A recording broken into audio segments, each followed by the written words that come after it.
What's up, everyone? Jason Gilbo here at JGilbo11, taking a look at tonight's NBA slate.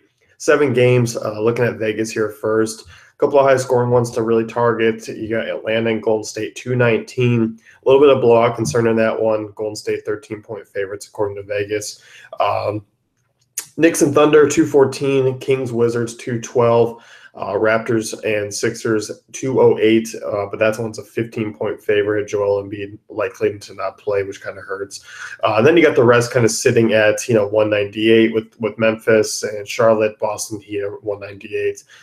Minnesota Jazz have the lowest one, 194. So no real game that I'm really shying away from. I mean, Memphis, Charlotte's probably the one that's probably the least attractive, but there's certainly some room for value in basically all these, and that's what I'm going to be looking at today. And a couple of kind of injury news is to really break out here first. Miami, Tyler Johnson, Dion Waiters out tonight. That's going to put Josh Richardson obviously in a good spot already, and we'll talk about him in a little bit more. But we also have their stars. I mean, Goran Dragic and Hassan Whiteside are questionable as well.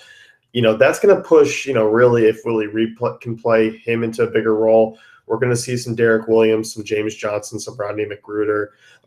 But I think Josh Richardson is obviously by far the safest option either way, regardless of Dragic and Whiteside's, play. Williams, James Johnson, and McGruder kind of obviously would step into obviously a bigger role. They're going to be in there, but would be in a bigger role if Dragic and Whiteside were out. So obviously Miami's going to open up a ton of value tonight, especially at the shooting guard position with Richardson, with possibly McGruder, Williams, James Johnson, better fill-in options at the forward spots. So definitely don't mind them. In that same game, Al Horford is out tonight. His wife is having a baby. That puts us in a GPP situation to kind of fire away with Kelly Olynyk or Amir Johnson. None that particularly you feel comfortable using, but obviously there is some upside there.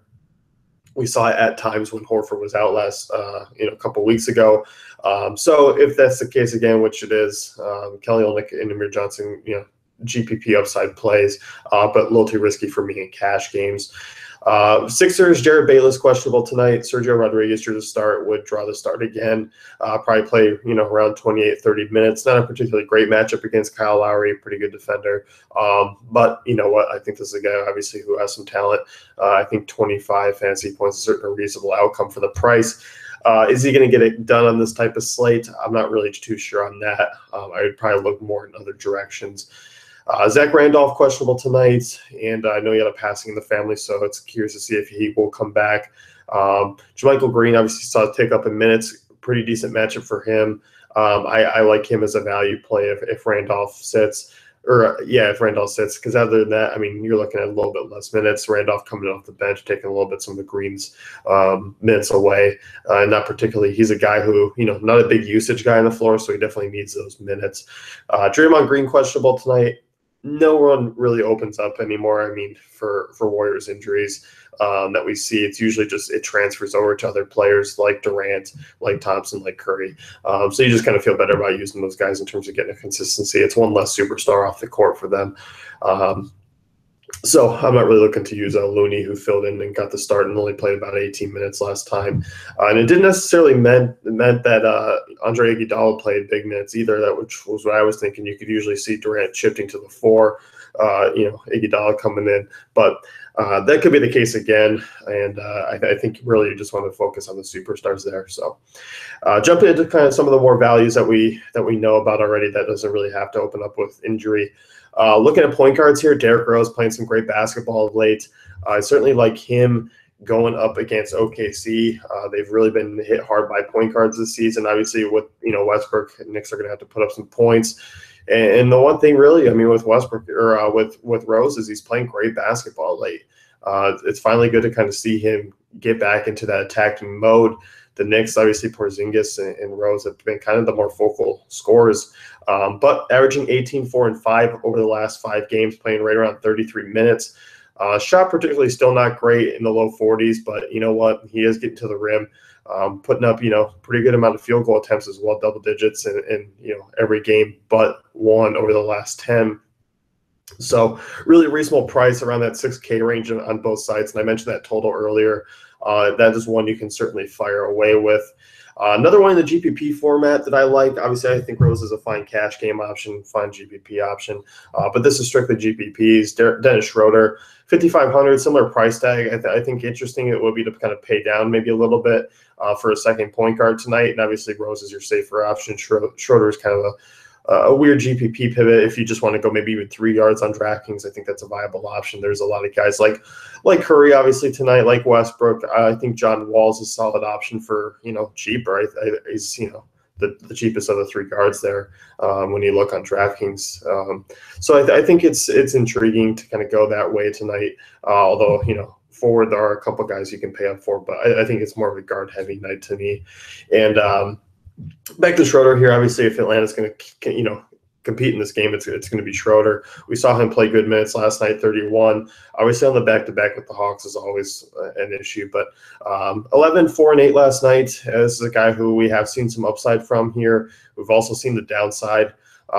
In terms of a bargain play, I mean, there is some room for upside if he gets in that 30-minute range and kind of can go off. I don't mind him in a GPP, especially if you're kind of looking to game stack that one.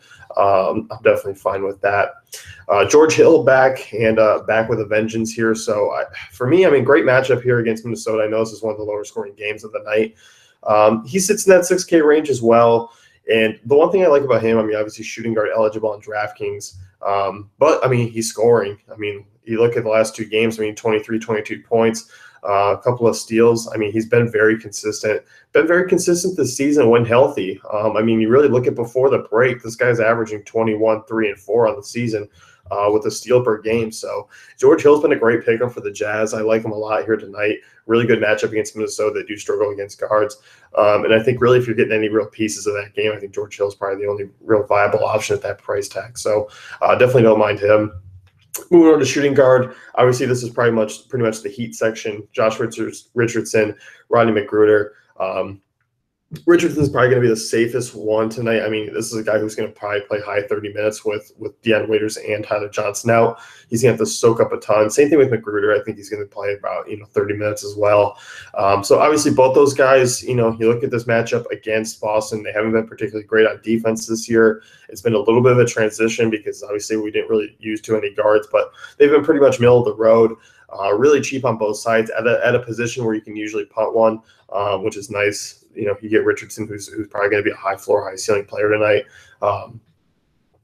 So that kind of helps things out with a little bit of salary transition. So definitely like them. And outside of that, though, I mean, I'm not really looking at too many other guys. I think the usage and opportunity is really there for those two. One thing I'll jump up a little bit here, and that's Klay Thompson. I like him a lot. I think Bradley Beal on FanDuel as well is certainly intriguing. I mean, you look at what he is on FanDuel. I mean, just 6,300, 69 on DK is a little expensive, but him and Klay Thompson, I mean, not that, they're tremendous values in terms of the price tag, but in terms of what you can getting in points per dollar, I mean, 35 to 40 point upside from those two is very solid. I mean, if you're kind of building out a well-rounded lineup, I think those two are solid options. Obviously, great spots tonight. High total for the Warriors, great spot matchup for all the Wizards. So obviously, you're looking at really, some pretty talented guys in good spots that usually work more expensive, more looking at Thompson last year. So don't mind them. And in terms of kind of an overall slate, you look at Thompson and Beal, there is some upside. That's kind of the same thing at small forward here. Rudy Gay, I mean, isn't particularly priced up. I mean, when you look, he's, still cheaper than Carmelo Anthony. He's cheaper than Durant, obviously. On DraftKings, he's even cheaper than Gordon Hayward. So, I mean, it's kind of intriguing to see, and this is a really great matchup for him. Where you look at Rudy Gay, he's been fairly solid this season. I mean, I like his numbers, averaging 19, 6, and 3, getting a little bit more of a peripheral role, averaging 16, 6, and 4 over the last 5 games, coming off a really strong night. Washington, not particularly good wing defenders at all.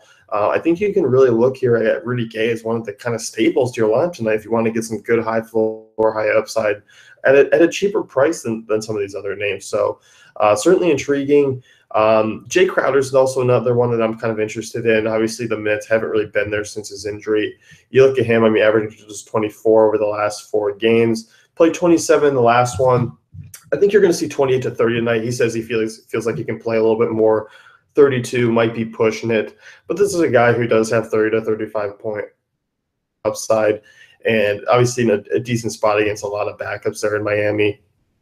So I'm really looking to kind of attack that game for the value sense. If anything, James Johnson on the Heat side would be one to kind of look at as well, depending on the injuries kind of going around. But power forward tonight, Ersan Ilyasova. This guy stepped into a starter role, has been fairly solid. Not a tremendous matchup for him, but I think in terms of opportunity and floor, he's going to give it to you. You really look at what he's done of late. This guy, I mean, he's been fairly solid. I mean, 13, 6, and 2 over the last 6 games, playing right around 28 minutes, shooting 52% from the field. I mean, has been in a couple of tough matchups. I mean, Miami, Memphis, Chicago, Cleveland, not particularly great matchups for him. And he's been, rather consistent posting those numbers. So it doesn't really scare me away from Toronto tonight. I think he's a safe option, really cheap. You can kind of look at him as a salary relief play. And for me, I mean, outside of that, there really isn't too much. I mean, if Randolph sits, obviously JaMychal Green would come into play more and pick up some minutes. DeMarre Carroll, small forward, power forward, I think you can look at as a punt option. Not really particularly intrigued. Obviously, he's very volatile, but we've seen him get a couple of defensive stats and post some decent offensive numbers to really make up the points where, he can post a 30. I think it is a little bit of a stretch, but it's one thing to consider tonight. Next one here, Trey Lyles. Obviously, Derek Favors is out. Trey Lyles has been rather inconsistent in terms of filling in, especially with the minutes. I mean, at times he can get a little bit into foul trouble. We saw that against Denver. He really did struggle against Denver in both those games, but came back and bounced back against Atlanta, played well against Houston.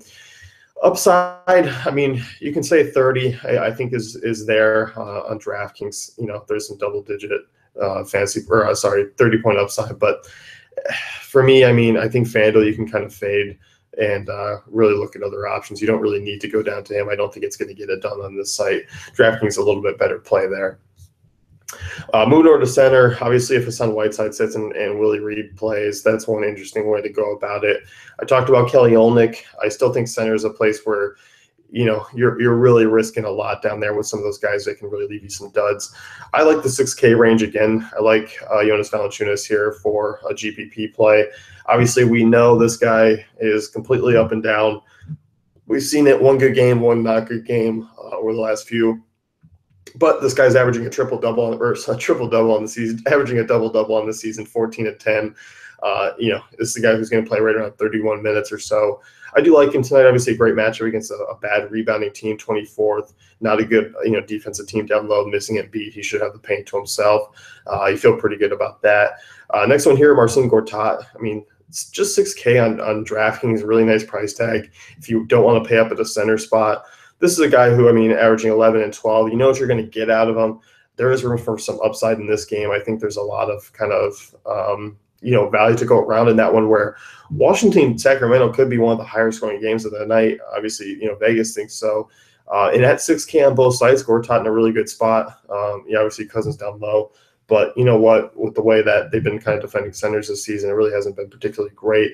So in terms of fantasy points allowed, I think there's a lot of upside here for some of those guys like Bradley Beal, Gortat, Otto Porter, Rudy Gay, and obviously you got John Wall and DeMarcus Cousins as your kind of focal points. But a pretty good game to really target there, and certainly one to not really get lost. So that's going to wrap things up with the NBA value plays for Monday, November 28th. If you want to head on over to dailyfantasycafe.com, check out our great tools and content.